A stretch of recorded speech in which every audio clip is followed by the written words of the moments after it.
Hi guys, magandang araw po sa inyong lahat. Ito naman pong kaibigan nyo si Jake. Sa video natin ngayon, magbibigay po tayo ng sarili nating pananaw tungkol sa balita na kung hindi tatakbo bilang presidente sa 2028, si Vice President Sara Duterte, si Robin Padilla daw ang tatakbo, sabi ni Attorney Salvador Panelo. Before tayo guys magsimula, magpapasalamat muna po ako sa lahat ng mga viewers, silent viewers, at supporters natin sa aking channel. Maraming salamat po sa inyong walang sawang panonood at suporta.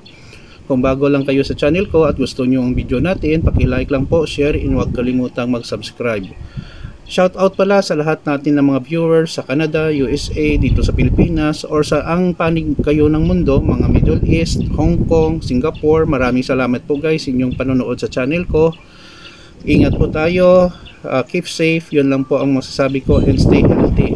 Now, minabasa po akong article na kung hindi tatakbo bilang presidente sa 2028 si VP Sara, ay si Senador Robin Padilla daw, o Robin Hood Padilla sa totoong buhay, si Idol Bad Boy, ang patatakbuhin ng PDP laban bilang Pangulo according kay Salvador Panelo, Attorney Salvador Panelo.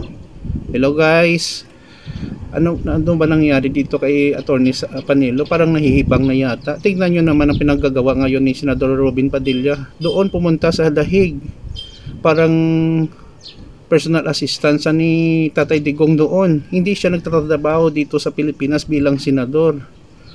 At kung tanongin natin, ano bang nagawa ni Idol Robin Padilla bilang senador? Wala. Nakikasawsaw lang sa mga issue.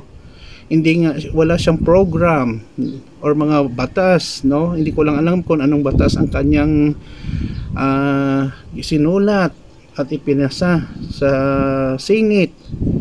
Hindi ko rin nakita na pumupunta sa mga lugar-lugar dito sa Pilipinas, tumutulong sa mga mahihirap. Ang nakikita ko lang talaga ang suporta sa kay Tatay Digong, yun lang po guys. Pero sa Pilipino guys, hindi ko nararamdaman ang presence ni Idol Bad Boy, si Robin Padilla. So kayo guys, karapat dapat ba si Idol maging presidente ng bansa natin? Kayo manghumusga. Kasi ang requirement naman bilang Pangulo is at least 40 years old and above, able to read and write. Hindi naman yun nakalagay na nakatapos ng college, masteral, doctoral, abogado, doktor, engineer. Wala naman yun eh. So bilang Pangulo guys, hindi po siya madali. Sobrang malaki ang responsibilidad, problemang haharapin kung magiging Pangulo si Senador Robin Hood Padilla. Nako, kung sana maging hirap version to ito kung mangyayari, no? So ewan ko kung fake news lang yon, pero kung sa tingin ko kay Tony siya, parang nahihibang na yata siya or ewan ko, very unrealistic. Wala sila kasing makitang pamalit kay VP Sara na pwede tumakbo bilang Vice President na kilala, sikat at may hatak sa tao. So yun po ang kanilang dilema, no? At saka kung may mga kaso hindi VP Sara at kung si Senador Robin Padilla maging President Robin Padilla, mawawala yun ang mga kaso.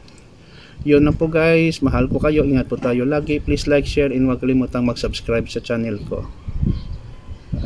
Bye bye guys, see you in the next video.